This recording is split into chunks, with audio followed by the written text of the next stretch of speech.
The truth is, most planned change fails. By failure, I mean the project did not finish as quickly as planned, it cost too much, or it failed to deliver the projected benefits. The main culprit, however, usually isn't poor decision-making about the main parts of the project. Most of the time, the reason is poor communication and people-related skills. The importance of communication begins right at the beginning when pitching and selling the need for change.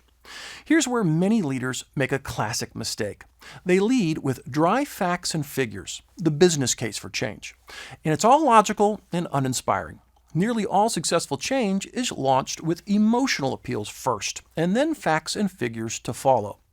Using emotional appeals is a powerful way to gain attention and makes the main points stick in people's minds without actually using many words or bits of data. Let me make this point by using a quick story. There was a manager of a manufacturing facility, a facility that produces some type of industrial widget. Most of their customers loved their products, but over the last year, the president had received negative feedback from one particularly large customer. The product they made didn't quite meet the customer's needs, and that forced the customer to make modifications on their end. But their team lacked the needed expertise, causing all sorts of problems. One day, the customer called and suggested he might take his business elsewhere. During the conversation, the president realized that changing how they made the product just a little will be all that is required to meet the customer's needs. After the call, the president shared his information with the team of employees who make the product in question. Problem solved. Not quite. 1 month later, the phone rang again. It was the same customer dealing with the same problem. The president goes to talk to the team, and they explained they determined it wasn't worth the extra time. The customer kept buying, so why waste more time on our end? So the president explained the numbers to them, how nice the margin is on the sale of this widget, how many widgets the customer in question has been buying, and so on. The team didn't seem to be moved. The president realized he could threaten them to do what he told them to do, but then he realized there was a better way. 1 month later, he called his team into the conference room between shifts. They didn't know why there was a meeting.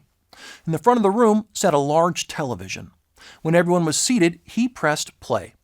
On the screen, the upset customer appeared. Everyone knows who he is.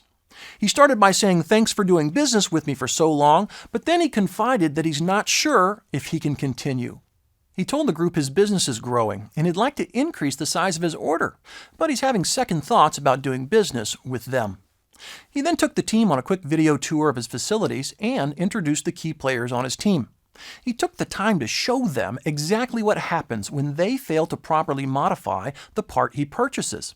It creates unneeded downtime and gets into areas of expertise they don't possess. He finished by assembling his whole team. Then he looked into the camera and said he wanted to continue growing his business and supporting their jobs, but he needed help. He said, "You guys can make the part I need, in which case I'll be thrilled to continue supporting your jobs. Or I'll start next quarter working with your competition to find the exact product I need."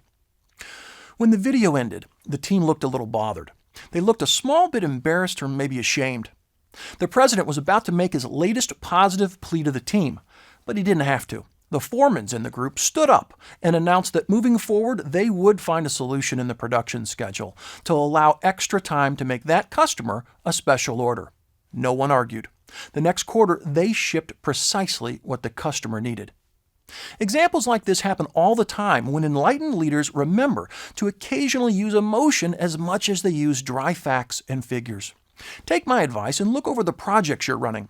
Find a few opportunities to use video, a picture, or maybe a story so that you can emotionally grab them. That's when real change is possible.